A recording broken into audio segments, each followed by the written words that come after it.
मोह जाल से आवृत्त हो जाते हैं। मोह जाल समावृता, जड़ पदार्थों का उद्देश्य होने से वे मोह जाल से आवृत्त होते हैं। और मोह जाल का तात्पर्य यह है कि वे 13 से 15वें श्लोक तक काम, क्रोध और अभिमान के कारण जितने मनोरथ बताए गए हैं उन सब से अच्छी तरह से वो आवृत्त रहते हैं, इसलिए उनसे कभी वह छूटता नहीं। जिस तरह मछली जाल में फंस जाती है, उसी तरह प्राणी मनोरथ रूपी इच्छाएं रूपी जाल में फंस जाते हैं।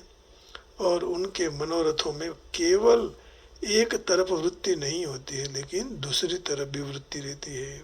जैसे इतना धन मिल जाएगा परंतु उसमें कई कई विघ्न आ जाएगा, तो हमारे पास 2 नंबर की इतनी पूंजी है, उनकी पहचान जान यदि राज्य के अधिकारियों को हो जाएगी तो हमारे मुनि नौकर और हमारी फरियाद कर देंगे, तो हम उन व्यक्ति को मार डालेंगे। परंतु हमारा जो निश्चय किया था हमने वो नहीं हुआ है, परिस्थिति तो विपरीत हो गई। हम उनका नुकसान कर देंगे परंतु हमारा नुकसान हो जाएगा। तो इस तरह मोह जाल में फंसे हुए आसुरी संपत्ति वालों में काम, क्रोध और अभिमान के साथ साथ भय भी चालू रहता है। इसलिए वो निश्चय नहीं कर सकते हैं। कभी भी कोई अच्छा काम करने जाए परंतु हो जाता है गलत, मनोरथ सिद्ध न होने से उनको दुख होता है। और वे तो उनको जानते ही हैं। प्रसक्ता काम भोगेशु, वस्तु आदि का संग्रह करना और उपभोग करने में, मान बढ़ाई सुख भोग आदि में उनका अत्यंत आसक्त रहता है मन।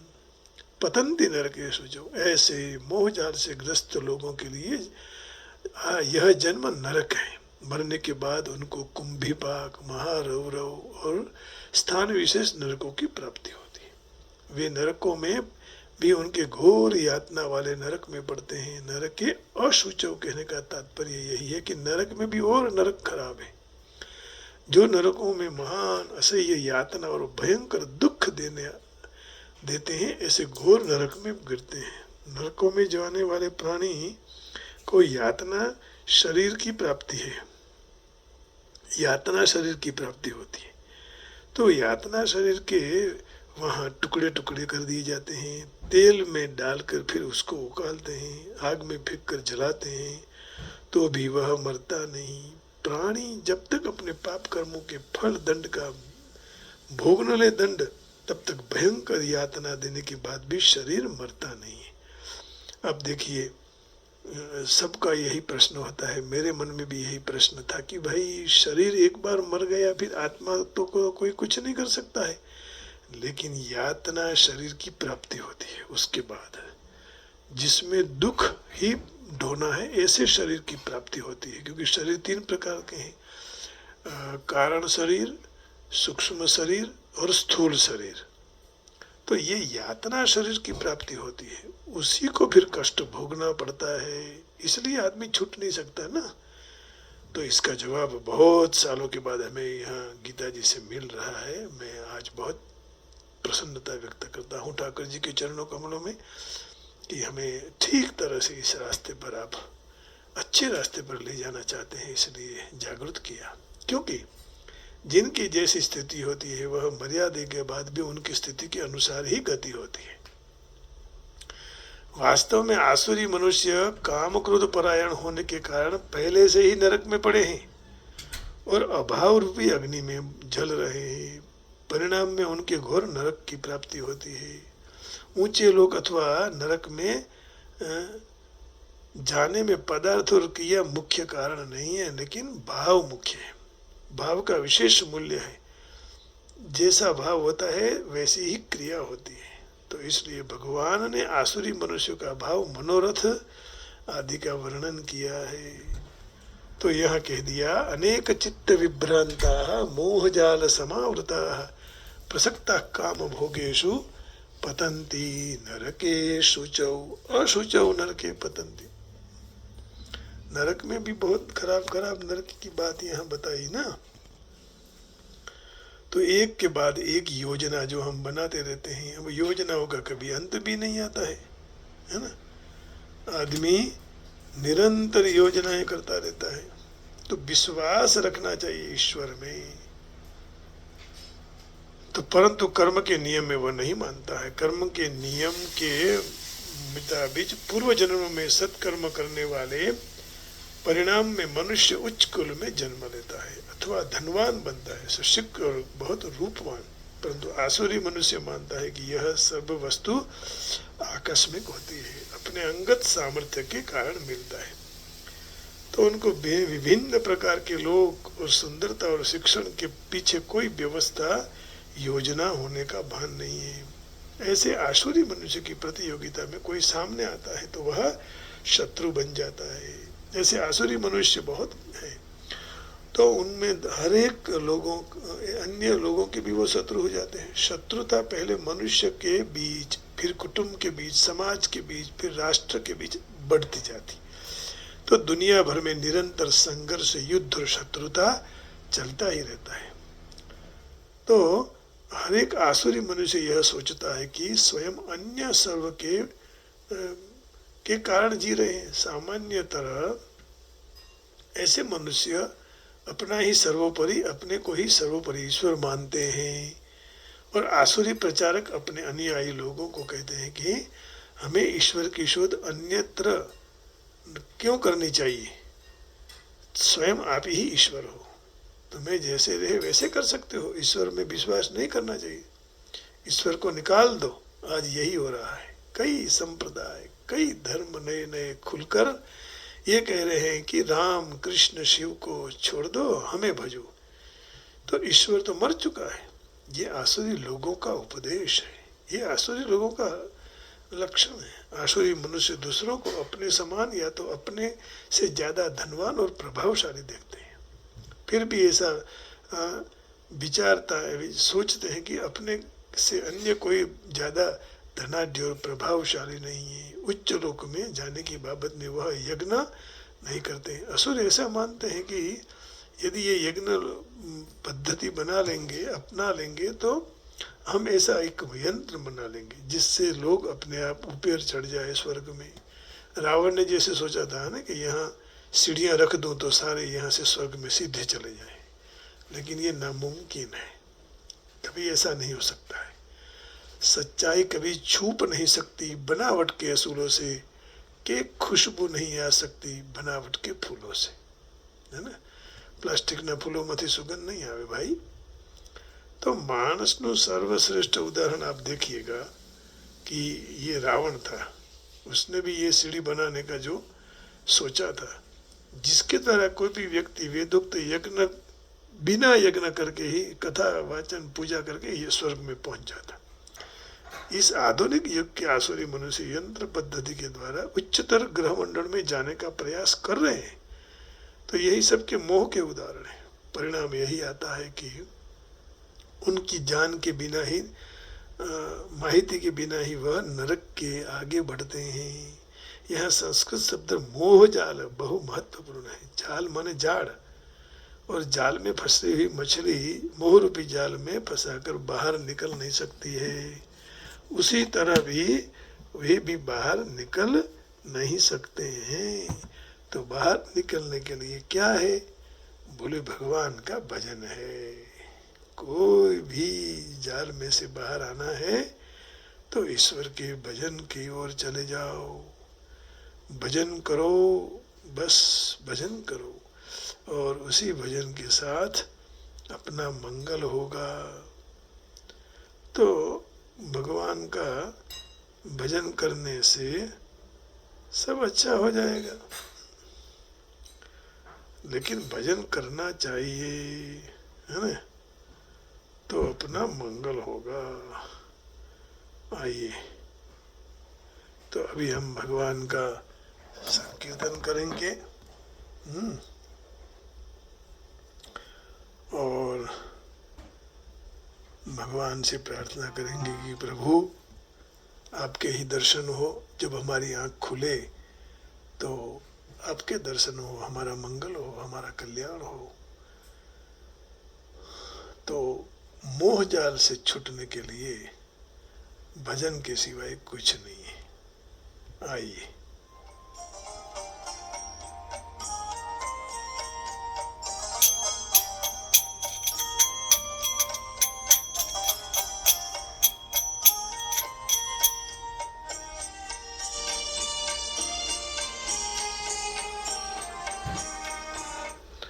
આંખ મારી ઉઘડે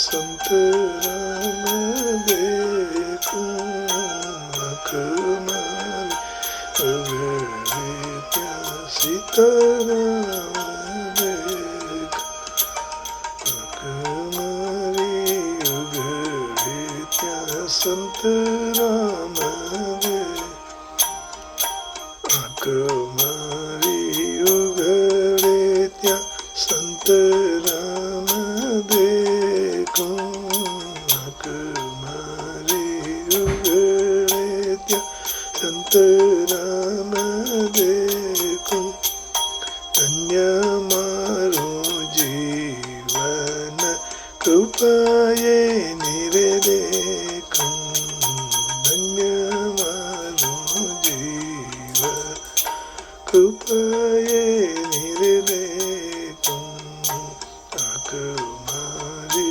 उघड़े त्या सीताराम देखो धन्य मारो जीवन कृपाए निरे देखो धन्य मारो जीवन कृपाए निरे देखो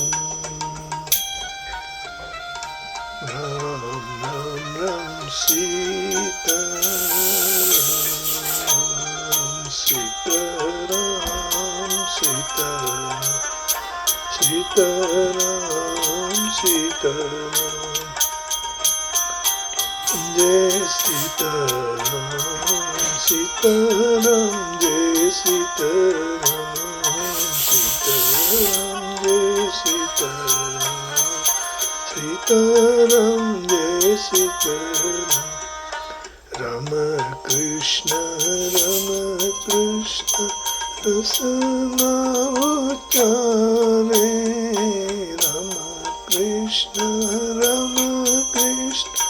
रसना उचारे गुरु नो आनंद मारे अंतरे आवे रामायण ने गीता मारी अंतरनी आको रामायण ने गीता अंतरनी आको गुरु ये दीदी चे माने उड़वानी पाको गुरु ये दीदी चे माने उड़वानी पाको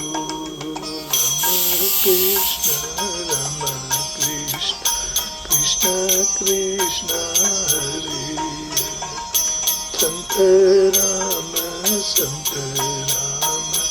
संत राम हरे राम नारो मारो अगण कनाणो गुरु ना विचारो मारो अगण कनाणो गाओ मारे निषदीन गुरु नो जगानो अरुणा भक्तो मारे सगारे संबंधी संतना भक्तो मारा सगारे संबंधी छुटी क्रांति टूटी मारी माया ने बंदे छुटी ग्रंथि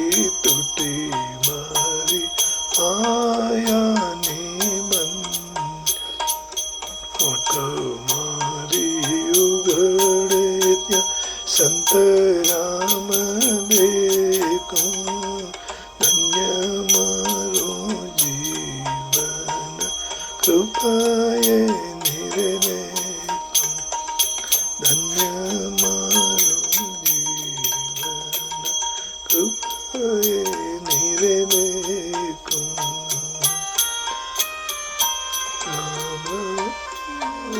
कृष्ण राम कृष्ण कृष्ण कृष्ण राम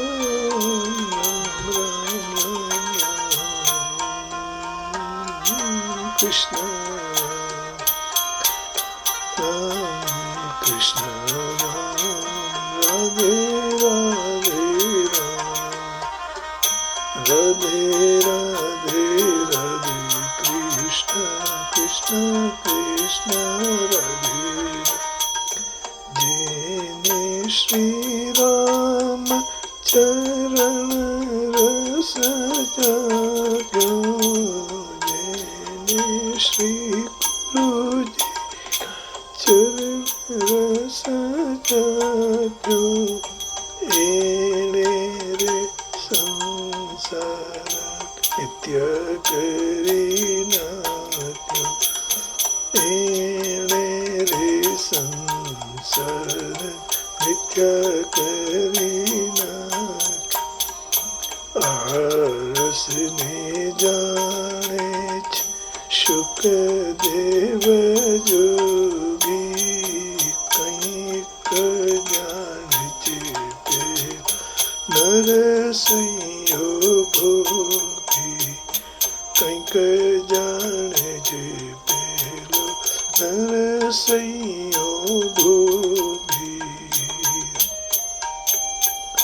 राधे कृष्ण राधे कृष्ण। आप सबके हृदय में बैठे हुए भगवान को प्रणाम करके वाणी को विराम देते हैं। जय श्री कृष्ण, हरिओम, राधे राधे, जय योगेश्वर, ओम नमः शिवाय, राम राम जी, राधे राधे कृष्ण।